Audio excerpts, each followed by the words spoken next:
Assalamualaikum warahmatullahi wabarakatuh. Bismillah, alhamdulillah, wassalatu wassalamu ala rasulillah Sayyidina Muhammad ibn Abdillah wa ala alihi wa ashabihi wa azwajihi wa zurriyatihi wa ahlil baiti wa man tabi'ahum bi ihsanin ila yaumil qiyamah. Wa asyhadu an la ilaha illallah wahdahu la syarika lah wa asyhadu anna Muhammadan abduhu wa rasuluhu la nabiyya ba'da. Qala Allah ta'ala fi kitabihil karim. Bismillahirrahmanirrahim. Qul a'udzu birabbil falaq min syarri ma khalaq wa min syarri ghasikin idza waqab wa min syarri naffasati fil 'uqad wa min syarri hasidin idza hasad. Shadaqallahul azim. Para saudaraku pemirsa channel terindah dimanapun kita semua berada, semoga kita semua senantiasa diberikan kesehatan lahiriah wal batinah, diberikan kebahagiaan lahiriah wal batinah, diberikan kesejahteraan lahiriah wal batinah, dan diberikan umur yang panjang, umur yang barokah untuk senantiasa kita beribadah kepada Allah Subhanahu wa taala, dan semoga kita semua nanti di yaumil qiyamah akan mendapatkan syafaat dari Rasulullah sallallahu alaihi wasallam dan bisa mengakhiri hidup yang fana di dunia ini dengan husnul khotimah. Amin ya rabbal alamin. Oke, para sahabatku terindah semuanya, dimanapun kita semua berada, tentu saya mengucapkan semoga kita semua selalu berbahagia. Jangan lupa untuk berbahagia, karena bahagia itu murah, berbahagia itu indah, dan berbahagia itu adalah suatu keikhlasan. Para pemirsa semuanya, senang pada video kali ini saya akan mengulas secara sederhana dengan bahasa-bahasa yang sangat sederhana dan juga dengan pemikiran yang juga sangat sederhana. Tapi pada kali ini saya akan membahas sedikit, ada yang komen di satu buah video yang lalu, yaitu yang mengatakan kenapa video-video saya ini dimulai dengan sholawat, dengan ucapan yang seperti penceramah, dan juga di sana ada sholawat, juga ada pembacaan ayat suci Al-Quran, satu ayat suci Al-Quran. Di sini saya mempunyai suatu filosofi dalam sebuah channel YouTube ini, bahwa melalui channel YouTube ini saya meyakini bahwa ini, atau bagi para pemirsa yang menonton video ini merupakan suatu majelis ilmu. Jadi sebuah majelis ilmu ketika di dalamnya dibacakan sholawat kepada Rasulullah SAW, dan juga ada surah Al-Quran di dalamnya, niscaya dia akan menjadi suatu berkah bagi kita semua. Niscaya kita yang menontonnya dari awal hingga selesai pun akan mendapatkan limpahan rahmat dan karunia dari Allah Subhanahu wa taala, dan semoga akan juga mendapatkan syafaat daripada Rasulullah SAW. Tapi jika suatu majelis hanya berkumpul-kumpul saja, di dalamnya tidak ada sholawat kepada Rasulullah SAW, apalagi tidak ada surah-surah Al-Quran di dalamnya, saya itu menjadi suatu majelis yang tidak disukai Allah Subhanahu wa taala, dan sangat dibenci oleh Rasulullah SAW. Untuk itu, pada setiap pembukaan YouTube saya ini, saya mulai dengan sholawat dan juga pembacaan satu ayat suci Al-Quran, dan juga dengan doa-doa seperti yang saya ungkapkan tadi. Semoga doa-doa itu juga akan menjadi suatu inspirasi bagi kita, menjadi motivasi bagi kita, bahwa memang kebahagiaan lahir batin itu perlu kita miliki, dan semua itu hanya Allah Subhanahu wa taala yang memberikannya. Untuk itu, tetaplah pantengin, tetaplah tonton di channel terindah ini dari awal hingga selesai. Dan juga ada yang bertanya, bagaimana seandainya yang menonton itu bukan Islam? Tentu channel YouTube ini bukan wabil khusus untuk umat Islam, tapi untuk orang Indonesia secara keseluruhannya, lintas agama. Tonton dari awal hingga selesai, meskipun di depannya saya mulai dengan keagamaan, yaitu agama Islam, karena ya saya pun pada suatu kesempatan saya juga sering memberikan khutbah Jumat, khutbah Idul Fitri, ataupun khutbah Idul Adha, bahkan juga ceramah-ceramah di kampung saya. Jadi suatu kebiasaan itu, dan saya mengetahuinya itu, suatu majelis ketika itu dibacakan, insya Allah akan menjadi berkah bagi kita semua. Terlebih lagi bagi yang menonton channel terindah ini, Yang subscribe, silakan subscribe, bantu saya dengan subscribe. Kemudian jangan lupa untuk like, berilah komen-komen, terserah komennya bagaimana. Yang jelas itu merupakan satu kontribusi Anda di majelis yang virtual seperti ini, di majelis yang maya seperti ini. Tapi insya Allah doa-doa kita, pahala-pahala kita itu tidak, walaupun pahalanya itu maya nanti di yaumil qiyamah baru kita bisa rasakan. Tapi percayalah itu semua akan kita dapati faedahnya. Dan bagi yang non-Islam, silakan Anda tetap menonton dari awal hingga selesai. Tidak perlu di skip ketika saya memulai video ini dengan kalimat-kalimat Islami tadi, karena itu merupakan doa-doa untuk umum. Ketika Anda menonton dari awal hingga selesai, meskipun saya mulai dengan Islami, meskipun kawan-kawan semua di seberang sana ada yang non-Islam, yakinlah doa-doa tadi juga akan menyentuh kehidupan Anda. Setidaknya kebahagiaan lahir wal batinnya, kesejahteraan lahir wal batinnya, dan kesehatan lahir wal batinnya sebagai suatu doa kita yang umum semua manusia inginkan. Dan doa itu tentu kita tujukan kepada Allah Subhanahu wa taala, dan tentu juga Rasulullah kita harapkan syafaatnya nanti di yaumil qiyamah. Demikian untuk satu pemberitahuan di awal mengenai kenapa saya memulai video saya dengan semacam khutbah di sini, semacam ceramah di sini. Karena suatu majelis ketika itu tidak suatu majelis ketika selawat Nabi tidak dibaca, ketika surat-surat Al-Quran tidak dibaca, dia akan lepas daripada ridho Allah Subhanahu wa taala. Dia akan lepas daripada ridho Allah Subhanahu wa taala dan juga dibenci oleh Rasulullah sallallahu alaihi wasallam. Oke, itu matengin, jangan lupa untuk selalu nonton video ini dari awal hingga selesai. Pada kesempatan video kali ini, pembahasan di awal sudah saya anggap selesai. Sosial politik pada hari ini saya akan mengungkap sedikit tentu tentang sosial politik di Indonesia. Tentu saya tidak berpanjang-panjang, tadi membahas itu sudah panjang. Dan untuk selanjutnya saya akan membahas masih tentang presiden kita yang terpilih.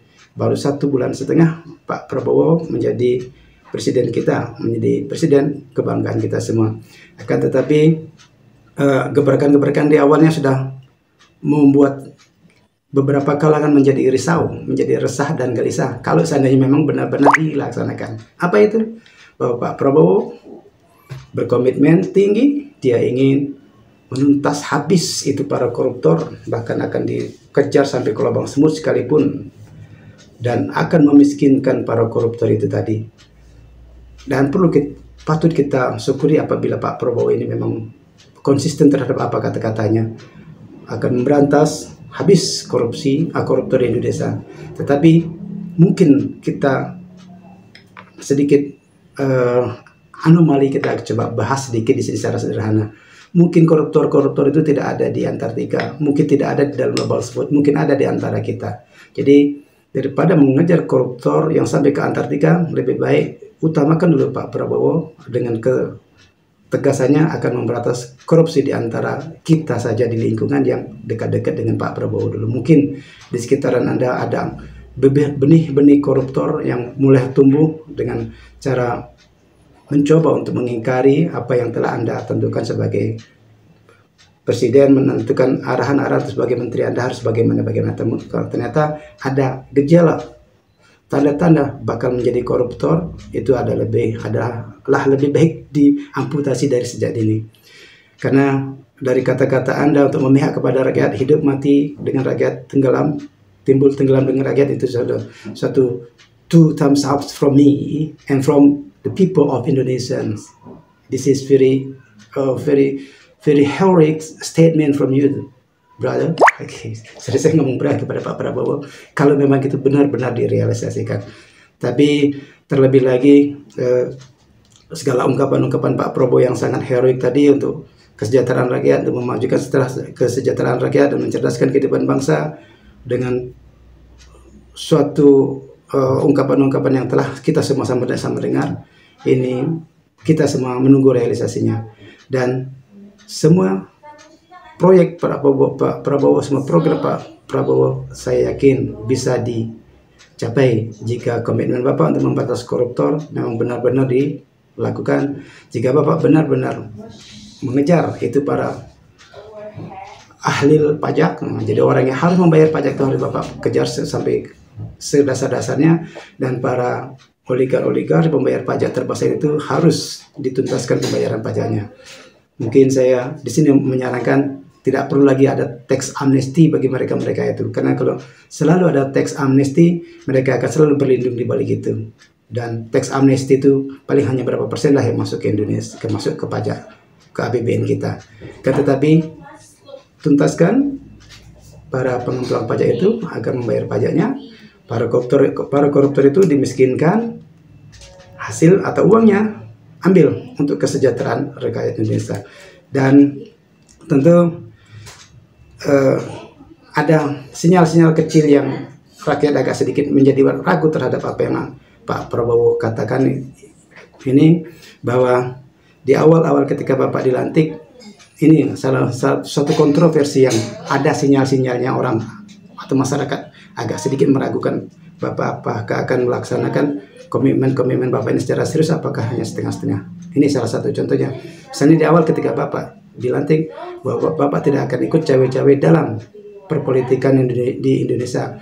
Wabil khusus ketika pilkada belum terlaksana, Bapak menyatakan bahwa pertarungan dalam peralihan sebagai kepala daerah di semua tingkatan itu Bapak tak akan ikut cawe-cawe, akan diberikan kepada generasi muda yang sedang berpolitik, yang sedang berkompetisi pada waktu itu. Tapi di perjalanan ternyata Bapak juga memberikan dukungan kepada salah satu atau kepada salah banyak para kandidat yang kita ketahui. Mungkin Bapak dukung dari belakang sebagai ketua Partai Gerindra.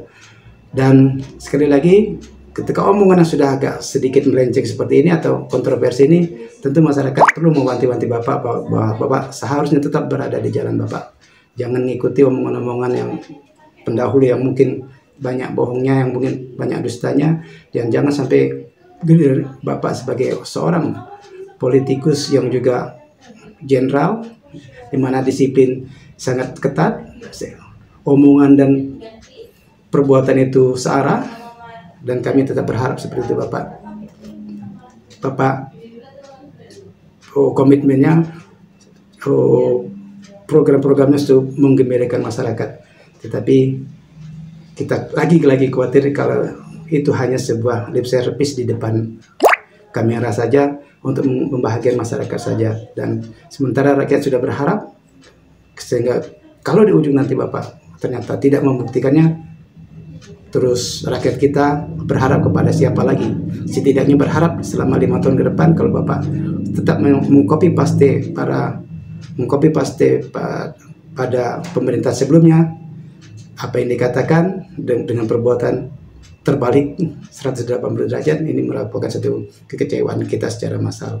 Tapi kami lagi-lagi masih berharap, masih 1,5 bulan Bapak menjadi presiden, tapi dengan program-program yang Bapak gembar-gemborkan itu sudah merupakan suatu janji bagi kami semua, dan kami tetap mendukung, khususnya mendukung janji itu untuk direalisasikan. Meskipun ada satu kecelakaan politik, Bapak menyatakan tidak ikut campur tentang pilkada tadi, ternyata Bapak ada memberikan surat dukungan kepada Ridwan Kamil dan juga memberikan testimoni terhadap calon gubernur di Jawa Tengah pada waktu itu. Dan ini merupakan satu catatan kecil, mungkin kecelakaan kecil, dan ke depannya kami tetap mendoakan Bapak tetap konsisten merealisasikan segala janji-janjinya. Kami berpihak kepada Bapak karena Bapak setidaknya di awal berpihak kepada masyarakat, berpihak kepada rakyat kecil, dan Bapak bersedia timbul tenggelam bersama rakyat, susah senang bersama rakyat. Tetapi Bapak lebih tegas lagi, tugas pemimpin itu adalah mensejahterakan rakyat, menyehatkan rakyat, dan mencerdaskan rakyat dengan tentu dengan segala dana yang Bapak bisa cari. Demikian, karena ada yang akan lewat, jadi kita akan lihat dulu berita-berita di video ini, dan semoga video singkat ini bisa memberikan manfaat untuk kita semua. Dan jangan lupa untuk subscribe di channel terindah ini. Don't forget to leave like, comment, share yang bagian belum share, dan tetaplah pantangi di channel terindah Sejarah Diniat. Billahi taufiq wal hidayah. Wassalamualaikum warahmatullahi wabarakatuh. Lupa ganti. Thank you for watching. Thank you for watching.